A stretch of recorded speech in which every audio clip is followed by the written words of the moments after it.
జిల్లా కలెక్టరేట్ ముందు టిట్కో గృహాల లబ్ధిదారులు నిరసన చేపట్టారు.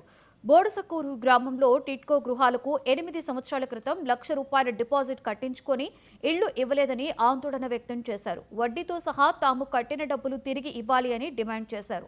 ఈ సందర్భంగా మున్సిపల్ కౌన్సిల్ సమావేశంలో టిట్కో గృహాల లబ్ధిదారులకు జరిగిన అన్యాయాన్ని ఎమ్మెల్సీ బొమ్మి ఇజ్రాయెల్ లేవనెత్తారు. శాసనమండలి దృష్టికి తీసుకువెళ్లి సమస్య పరిష్కారానికి కృషి చేస్తానని ఆయన హామీ ఇచ్చారు. కలెక్టర్ ఆఫీస్కి రావడానికి కారణం ఏంటంటే 2017లో టిట్కో ఇళ్ళ నిమిత్తం అప్పుడు తెలుగుదేశం ప్రభుత్వంలో మేము అమౌంట్ కట్టడం జరిగింది.